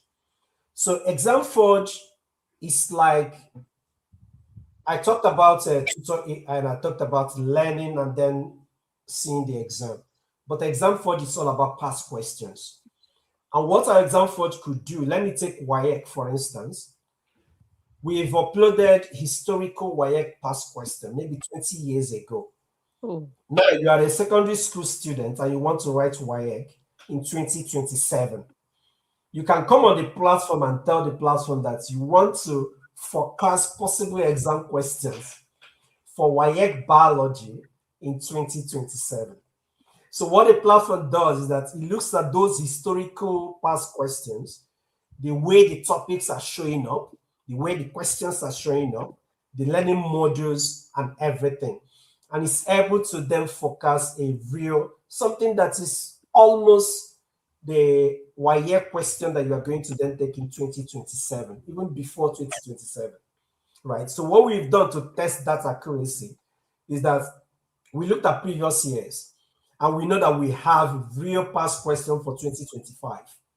And then we are asking it, the platform, we didn't give it 2025 question, but we asked it, hey, generate forecast possible 2025 past question for WAEC biology, giving it everything from 2024 down, and it was able to get at least 80% of the real past questions of 2025.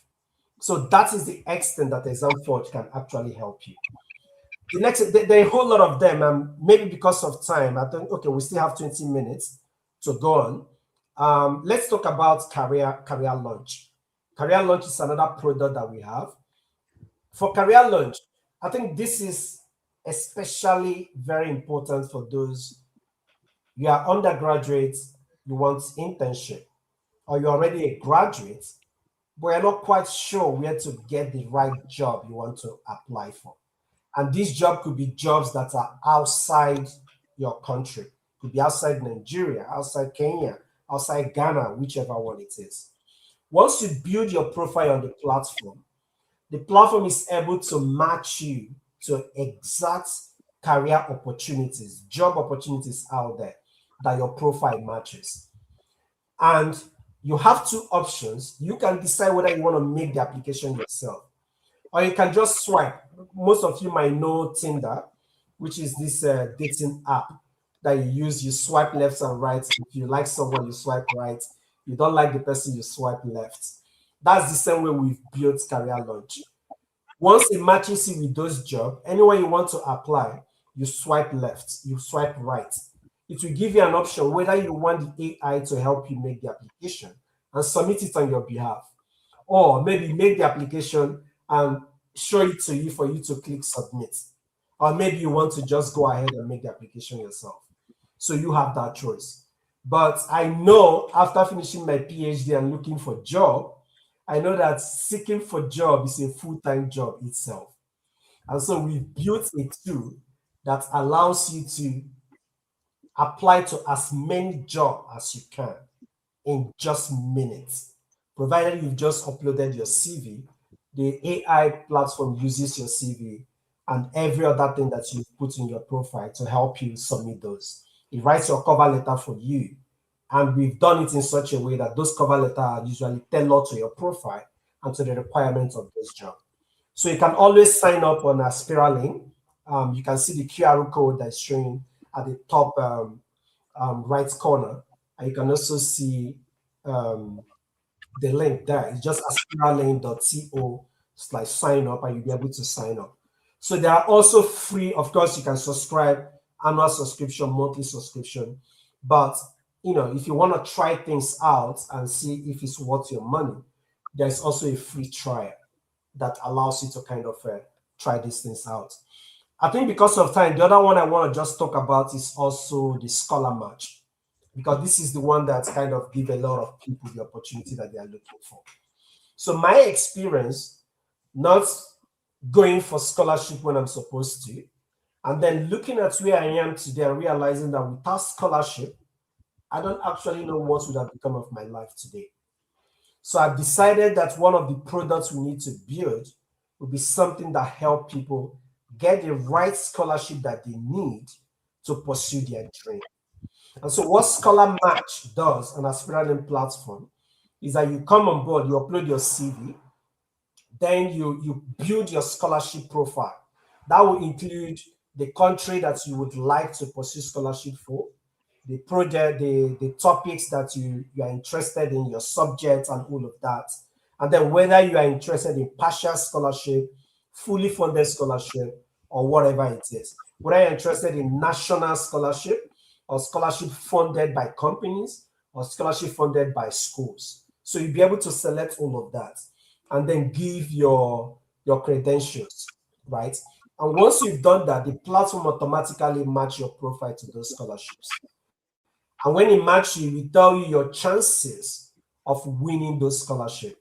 If there's any gap in your profile and the profile of typical people who win that scholarship, the platform kind of highlights those gaps and tell you how to close them up. Once you close them up, you see your potential for that scholarship kind of increase. And it only matches you with scholarship that you're eligible for, because you would have tell it, okay, I'm a Nigerian. This is the things I've completed. If you are a Nigerian and there's a scholarship that's not meant for Nigerians, it wouldn't show you that scholarship. If you're interested in looking for scholarship in UK, Canada, and US, not Spain, not Germany, it wouldn't show you the ones in those countries. It will only match you to the ones that you are interested in. And then it kind of guides you to actually make the application. Prepare your application document. And if you are invited for scholarship interview, there's an AI on the platform that kind of does a mock interview with you and give you feedback after the mock interview, how you've performed. So basically, what we are trying to do is to give you a tool that allows you to pursue endless and limitless opportunity out there and achieve just like other people have achieved. So I don't want to, dwell so much. Just visit aspiralane.to to see the endless tools that we've kind of built for you. And of course, you can always reach out to us. There's always our email there. Write us if you need any question, and we'll be able to jump on call to help you navigate the whole of this. So that is it for that. I think the key message I wanted to put out there is that Aspiralane was never built as a scholarship platform, by the way. But scholarship is part of what we kind of help students navigate. It's an ecosystem for student success. Your success as a student, your success after you've actually left school, to make sure that you get your career started. That is why we built Aspiralane. And I hope that as many of you can always leverage the tools that we've built and then see what you can do with them. Okay, so I'm going to pause at this point, um, and then go back to Chidinma with one final question before we wrap up.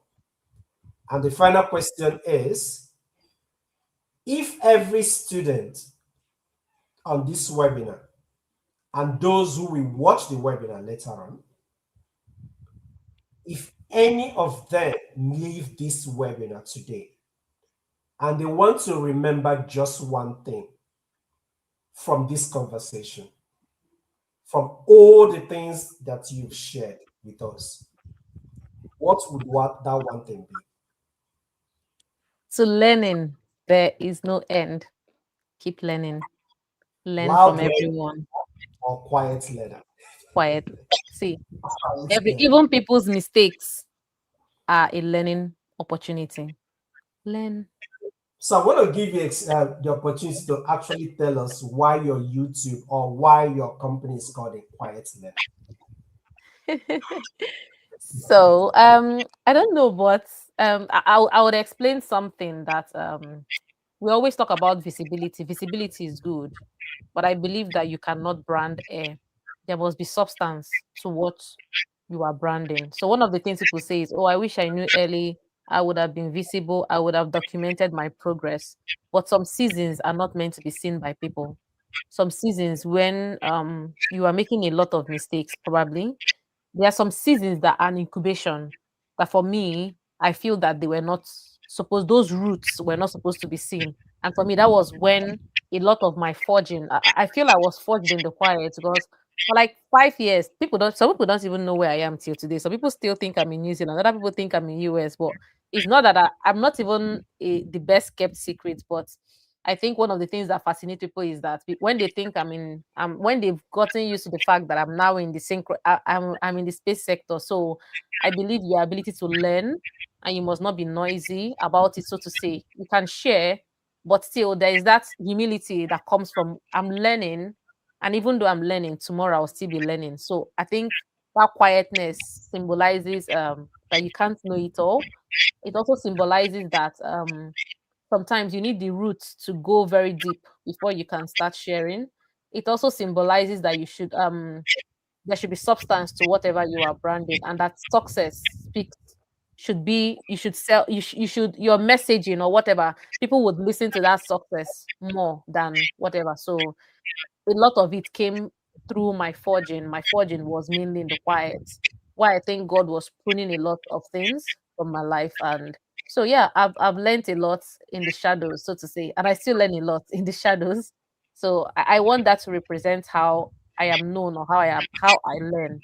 That I'm someone who learns without people even knowing. I can be talking to you, maybe in the workplace, and your life is a lesson to me, whether good or not, and I am learning from it, and you don't even know. So yeah, that stillness and that quietness, I think I get a lot. I am an introvert, by the way, but people don't know. But introverts are those who external energy drain, right? Like if they are in the midst of people, I just start having headaches. So that stillness defines a lot of who I am and the way I like to learn as well. So from there, that was where I was like, yeah, I think this is something I would want to share with people.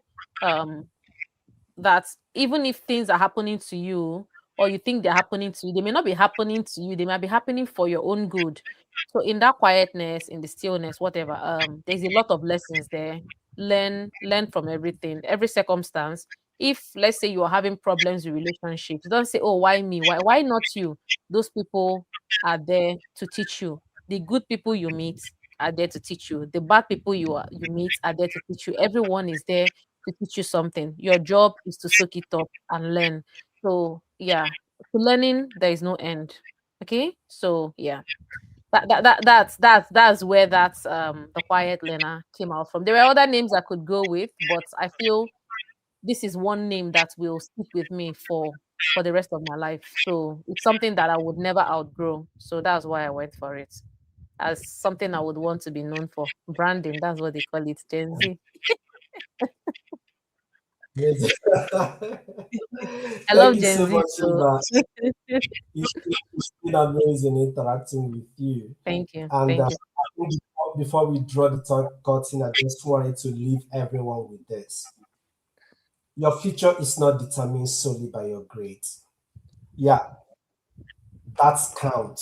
Don't get me wrong. I'm not saying it doesn't count because having first class was a stepping stone for me, but it wasn't my final destination.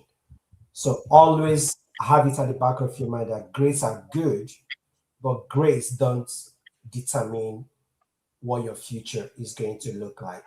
So So your future is determined by the opportunities that you discover. And we've seen it, we've heard it in this conversation. The skills that you develop, the so people that you learn from, your network, and then the system you place around yourself. That is what determines the opportunity that you kind of avail yourself to.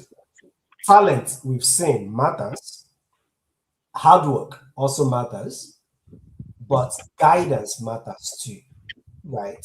And working smartly also matters. And that is why we are building Aspiralane, because we believe that guidance matters. And the technology that we've built at Aspiralane are technology that students can use to guide themselves on their own time, right? So to ensure that no student is limited simply because they didn't know that something was possible, just like me. Like, I imagine these days, although I don't want to blame God for it, because there's someone who told me maybe I am who I am today because I yes, faced challenges. yes, So yes, that's what kind of prepared me yes. to be That's your kind of, ministry. Yeah. so that is also there. You know, I But then also wanted to ask you something during the life, because you finished from Cambridge, and I yes. was like, why is he going back to Nigeria? Not that me, I'm going to come back at some point, but get me, like, why did you not stay to work a bit? What's driving him? So I don't know if you would want to answer it, because I can see now what you were saying, but what was it that made you say my destination? That's where my impact will be felt. Yeah, so I always tell people this. Today I can go to any country of my choice. Today I'm in the UK, tomorrow I'm in another country, tomorrow I'm in Nigeria. But I realized that I needed to build for African priority.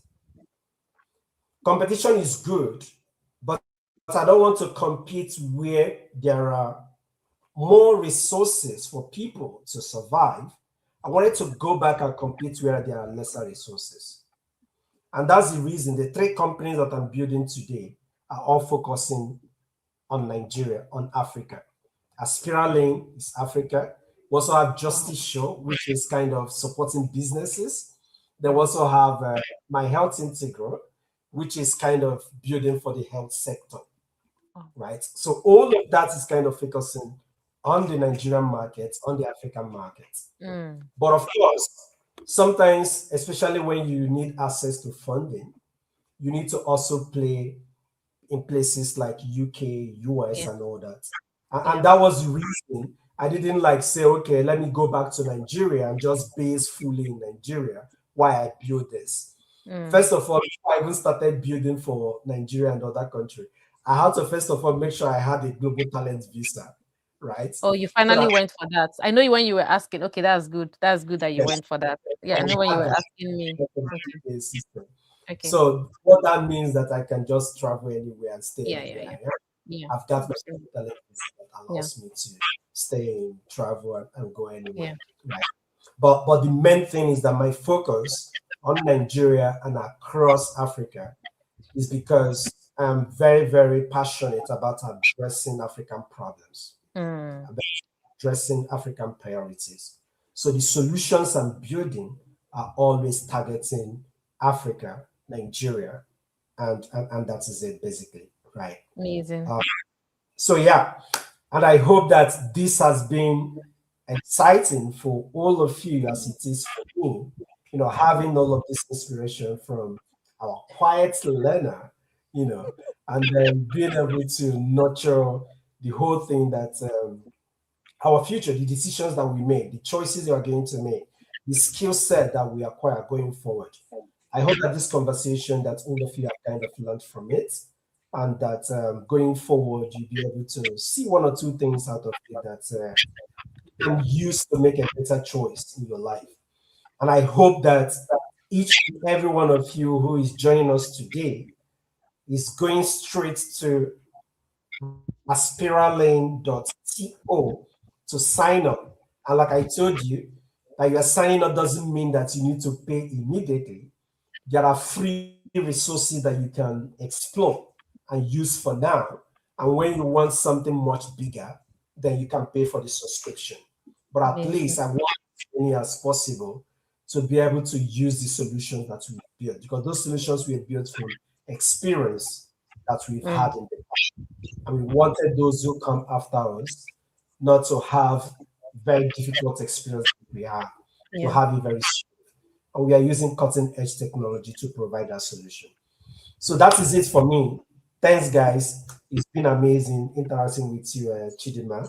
And I hope that Same here. maybe 6 months from today, we want to bring you back and Same then here. refresh I've us. learned a lot. I've learned a lot. I have, yeah, this was a learning. It made me understand the passion behind what you are doing. Yeah, we need to see behind this person has built this. What motivated him? What, because that passion is what will keep you going when it gets hard. So yeah, it's good to see that. Amazing. All right. Thanks to our listeners. We really appreciate, like, it's not easy to join. These days, I hear data in Nigeria is very Thank expensive. you. Thank you, though. Thank you, Mbichi. Thank you, everybody. Join in here, stay to the end for a 2 hour interaction. Yeah. And I Yeah, hope yeah, yeah. that this is feeling for you as it is for us. And we thank you, our audience, for sticking around. Thank you, And Faith. Thank you, hopefully everyone. this more often, bringing different people to come and share Absolutely. Thank you, experience Juliet. Thank and you. learn from it. All right, so it's time to sign out. Thanks, guys. Thank you. Thank you. Thank you, Trixie. Bye bye. Bye.